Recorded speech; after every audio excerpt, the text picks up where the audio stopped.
This is part two of my encounter with Jacob. The next day, though, I got a message from Brandon on Facebook.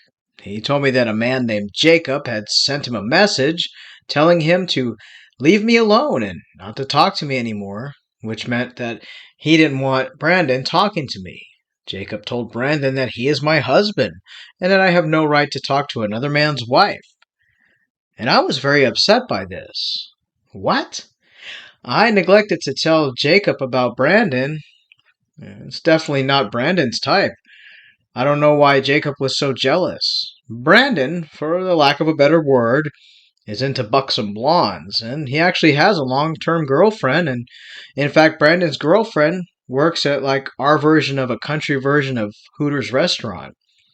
She's very beautiful, and they've been together for quite a while. Brandon was just a friend from school, like an old buddy, more like a brother in high school that always bugged me. And when we actually did see each other in the store, we just kind of gave a half-hearted hug and said, "Hey, great to see you. What have you been up to?" I told Brandon that I was very sorry that Jacob did that. He was just somebody I was dating online, but he had no right to say something like that to you, and I apologized on Jacob's behalf to Brandon, but Brandon said not to worry about it, and that he had messaged Jacob back and told him that he's with somebody and we're just old school friends and he just needs to chill out. Well, apparently Jacob wrote back and told him to be careful and sent him threats. I told Brandon I'm so sorry, and Brandon said he blocked the guy. I told Brandon I hope it won't affect our friendship, and I again apologize. It's so weird. I confronted Jacob about this, and he said he did what he had to do because he wants no man talking to his wife.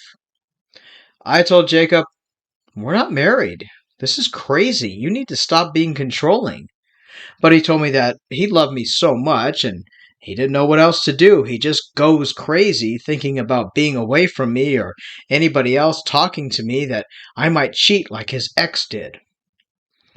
Well, in a way, I thought it was sweet that he really loved me that much, but I really should have seen that as a red flag right then and there.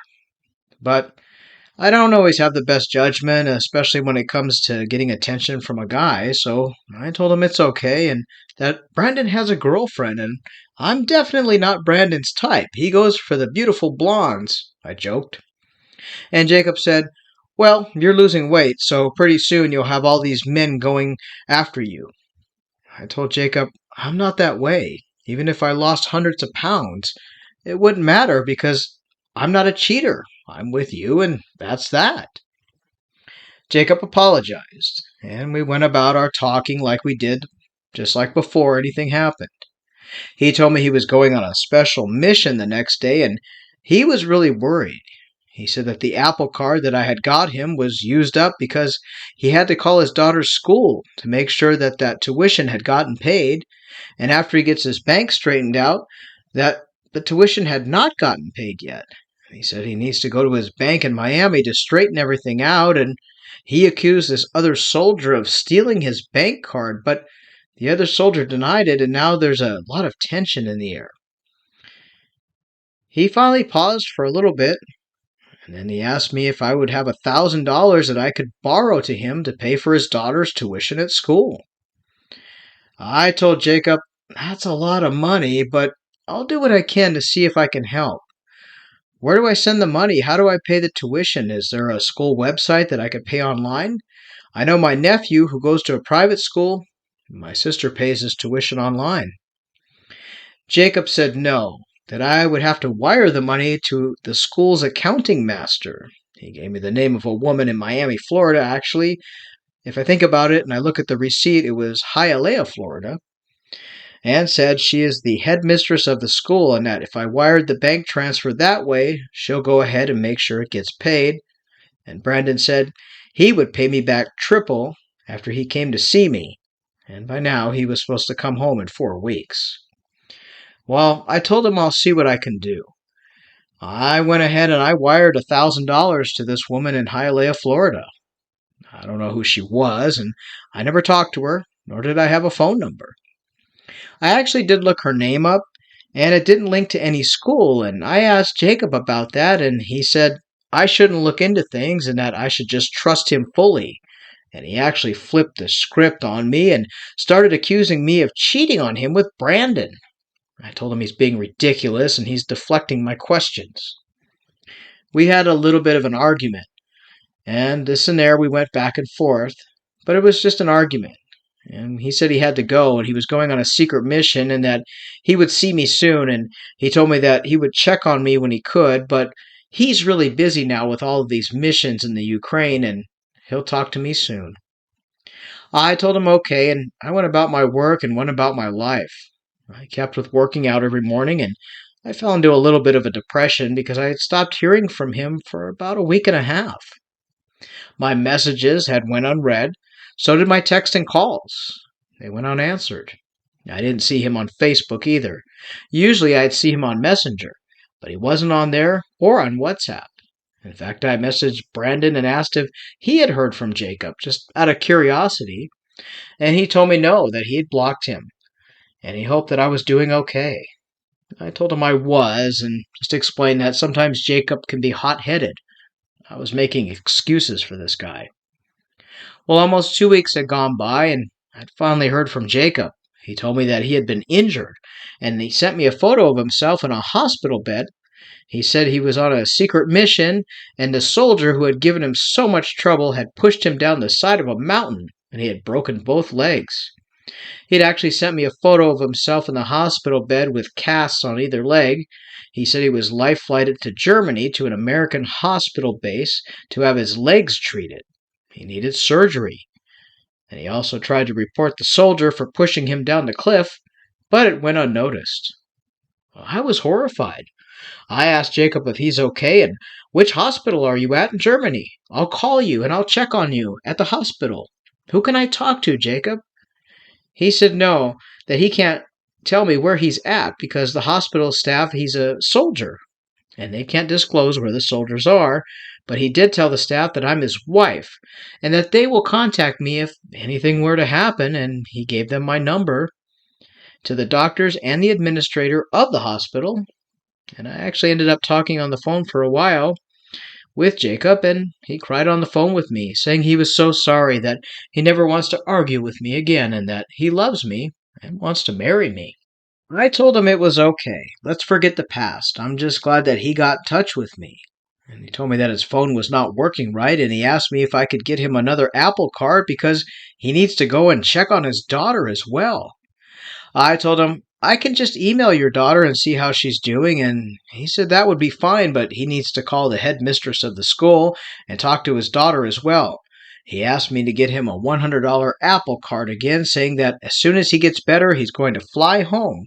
Then he's going to fly to me, and that the Army is going to approve his early retirement, and he'll get a huge retirement check. Then he wants to settle with me in Wyoming. We could buy a big house together or even a ranch. Well, I actually believed him, and I went ahead and went out again to Walmart, but this time I told him, listen, it's getting to be winter, and I don't go out a whole lot in the winter. I'm going to get you this Apple Card, but after this, I can't go out anymore, especially with bad weather. We get monstrous winds, and we're going to have an ice storm. I can't be driving in this mess. It makes me nervous. Well, Jacob told me to hurry, go get it, and come home and snap the back photo of the card, scratch it off, and send me the numbers, and a picture of the receipt, too.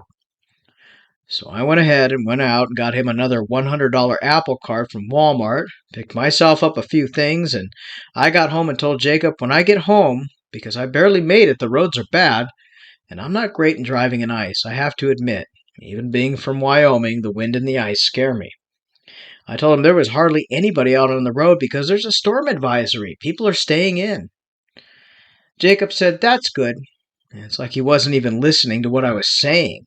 And he told me to go ahead and give him the card, which I did, and he thanked me and told me he would be in touch and that the doctors will soon talk to me and he'll be in recovery and see how his legs are doing. Well, a few hours later, and of course I was working, and my phone was ringing and ringing.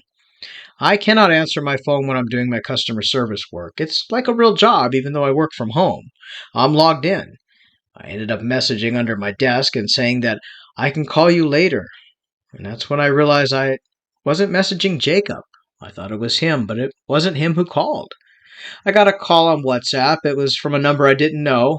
It was a German country code, though, so I thought maybe it was the hospital calling, or maybe it was him calling from the hospital room phone. I took a break from work about an hour later, and I called the number back via WhatsApp.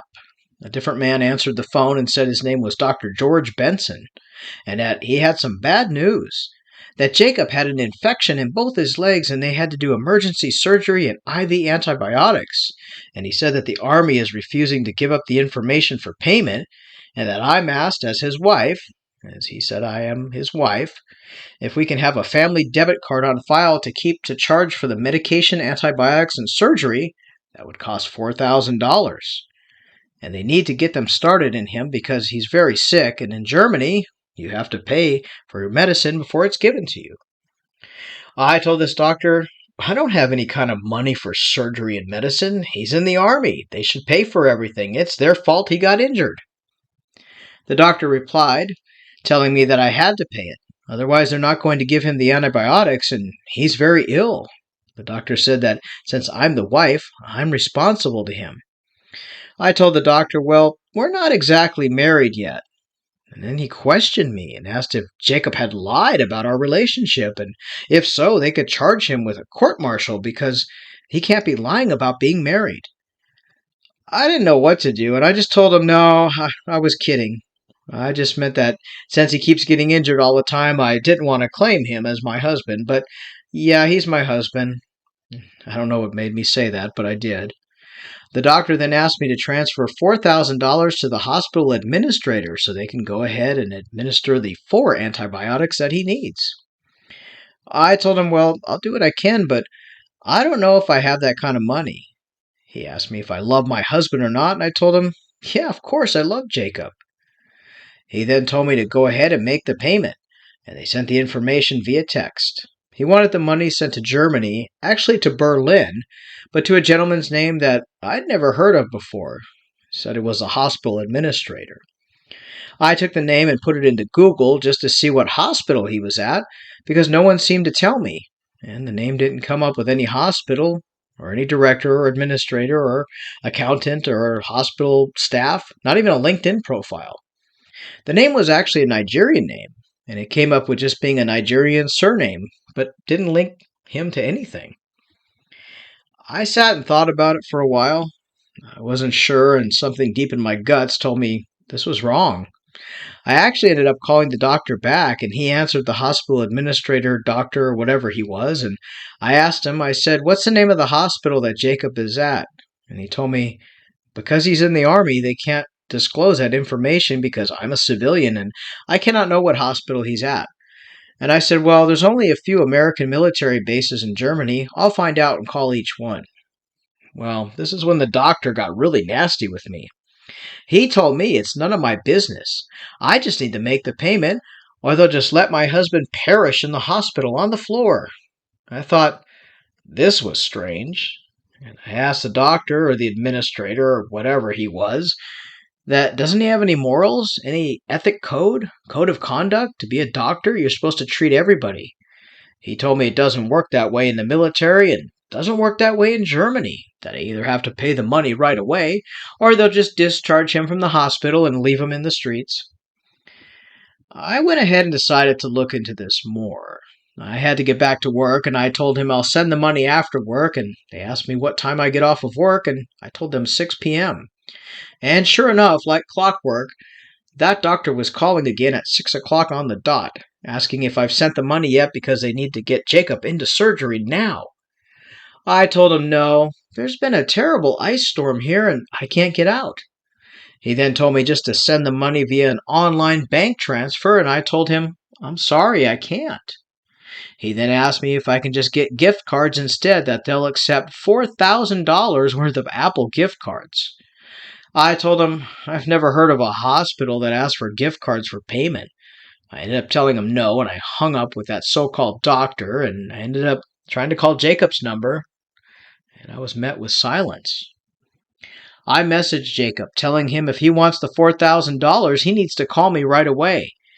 As if by some miracle, Jacob called, asking me what the meaning of this is. Did I send the money? I told him no. Instead, I called his bluff. I told him I ended up calling that I contacted the U.S. Army in Germany and they searched the records and that he's not at any hospital. Jacob told me that I was a soldier that was missing and they must have changed his name at the hospital record to keep him safe from the other soldier who's trying to take him out. And it's changed for his identity purposes. And he just needs his antibiotics so he can fly home and get treatment in the U.S. In fact, he's going to fly to Wyoming for treatment. I told him, well, that's not a good move. I live in a rural county. You'd be better off in Germany at a big hospital. I told Jacob that he needs to just go ahead and pay it himself or make the army pay. I don't have $4,000. He then told me that I was a selfish and wicked woman and that no man would want me anyways. This is when the real true colors came out of Jacob. I told Jacob I don't have to pay $4,000 for attention, and I come to realize that there was something wrong with Jacob and the doctor had the same accent as him.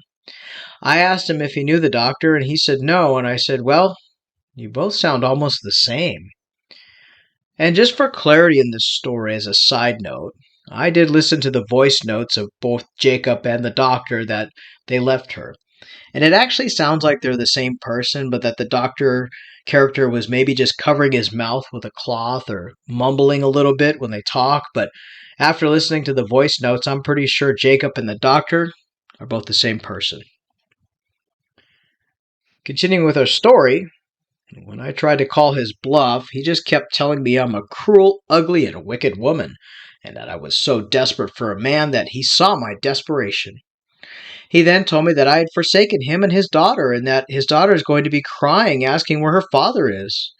I told him, well, maybe you can get the school headmaster to pay, or maybe you can get your ex-wife to pay. I don't know, but I don't have $4,000, and I need my money back for my gift cards and the money for the tuition. Well, Jacob started laughing at me hysterically. He told me I was stupid and foolish. I told Jacob that I think he's cruel, and I don't know what game he's playing, but I'm not sending any more money or gift cards. In fact, I'm going to put a halt on my bank charges and my account and change my passwords because for some reason, I don't trust you. I'm going to change my phone number if you don't quit laughing at me, too. He continued laughing, and I ended up hanging up on him after telling him off and telling him to just go away. Well, it wasn't a couple of hours later that I got flooded with phone calls from numbers I don't know. Phone calls from numbers in Nigeria, Ghana, the Ivory Coast. I got phone calls from South Africa and a ton of U.S. phone numbers calling me. All the numbers, maybe about 12 in total, all called leaving threatening messages, or when I picked up, they threatened me, calling me names. They threatened to use nude photos of me and put them all over the internet. They even threatened to send them to Brandon. Well, I didn't send any nude photos to Jacob. And I told one person who messaged me from a South African phone number that I don't put any nudes out, so your threats are empty. They then sent back my head photoshopped on some nude woman's body, like a supersized BBW adult movie star. Maybe they stole it from a website. At any rate, it wasn't me, and the Photoshop was really bad. I wrote back to them telling them, well, if you're going to Photoshop my head on a body, at least make it thin and pretty and sexy. I had to laugh at that, but inside I was a little worried. It didn't stop there. I got phone call after phone call after phone call. Messages on Facebook, and even my friend Brandon told me that they got some threatening messages from the same people and same profiles I did. Mysterious names on Facebook, and one that made no sense, like brand new profiles like John Smith or Smith John, making threats to me, threats to Brandon, and then accusing Brandon and I of having an affair and messaging his girlfriend through Facebook as well. So I knew it was Jacob, or at least a group of Jacobs, trying to end all of this with us. I ended up having to change my number. Now, I've had the same phone number for many years, so it was kind of a pain, because it's linked to my work, my passwords, my whole life. But the phone calls were uncontrollable at all hours of the day and night. I actually ended up having to shut my Facebook down as well because for a while I was getting messages and friend requests and flooded with messages. I'd opened Facebook one day and I had over 100 friend requests from weird profiles from Nigeria, profiles of fake soldiers and government agents and all sorts of crazy stuff. And it scared me enough. I mean, I told them what little town I live in. It's not that hard to find me. And I don't know if these people were in the US or all in Nigeria. I wasn't really sure. Brandon actually had to do the same, and so did his girlfriend. He closed down his Facebook, and so did she. And his girlfriend was getting messages as well, which scared her. She didn't believe that we were having an affair, and she understood what was going on, but still, it was a lot of drama that they didn't need. His girlfriend knew better, and we ended up having to block all these people and shut down our Facebooks. I actually had put a post on my Facebook before shutting it down, telling people what had happened to me, and it served as a hard lesson. Yes, I lost money and I lost gift cards, these stupid Apple cards, but I wasn't prepared for this kind of backlash. I guess I was vulnerable. I saw attention from this guy, and he was sweet at first. He said all the sweet, nice things, and I ate it up just like a slice of chocolate cake. I believed every word, spoonful by spoonful, and he kind of damaged my ego. He damaged my self-esteem a little bit, but I didn't waver, and there's a little part of me that was thankful.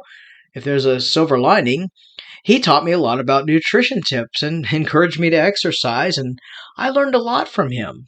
And I'm still on track and still doing the healthy stuff, although I'm not as gung-ho as I was before. But I'm doing my best, and I have to admit, I'm feeling healthier, if that's the only good thing that came out of this. The psychological side of it, though, was kind of bad, because sometimes I hear a noise or hear something at night, and I wonder if that's Jacob. I just don't know where he was really living. I suspect he was in Nigeria, but I don't know. His accent definitely was that of someone in Nigeria because I looked up the accents online and heard other guys talk, and he sounded just like that. I don't know where they were really from, and I'll never know how many people were involved, but I get worried because I live in a small town and they could really easily find me. But so far, no one's come to my home, and when I reopened my Facebook, well, unfortunately, it started all over again with messages and threats and all kinds of crazy stuff. I don't know how they found me again, or were they just always looking for me? I guess I was mad that he wasted time on me and I wasted my time, and only got a little bit of money from me, and maybe that's why he's after me. A few measly gift cards and $1,000, but let this serve as a warning to others. We might think it's okay to give our phone number out because we've given it out to people we've dated in person or that we've met in our town. But dating online is a whole different ballgame. Giving your phone number out to strangers, it's not smart. Don't do what I did. I had to change my number, and a lot of people didn't realize what an inconvenience that really is, and how much our phone numbers are linked to our everyday lives and apps and logins. Since this encounter, I don't date anybody online. I don't even message people I don't know online. I don't comment on news stories anymore, and I lay low and keep to myself. My cat and I and my life is where it's at, working from home. But ladies, don't let this bring you down. Make sure you find a man who sees your worth and loves you for who you are. And I've been taking more online therapy classes and self-esteem classes and trying to see the better of everything and working on myself before I work on finding someone to share my life with. That's my story. Take care, and I appreciate all of you. I'd like to thank this lady for sharing her story. I know it was a little bit of a long story and it was in two parts, but this is how scammers operate. And sometimes when they don't get their money or gift cards or things they want, they come after you. They'll often share your information in scammer-run groups and ask other scammers who might not even know each other to harass you just for fun. Always be careful when giving your number or your email address out online, and remember, you don't have to friend someone on social media to have a chat with them. And if it feels wrong or something feels off, listen to those red flags and block. Until next time, take care and stay safe. If you'd like to share your story, scammingscammers@gmail.com. Upload any photos, screenshots that'll help me verify your story. I will narrate it into a video. Your story may help others. Take care.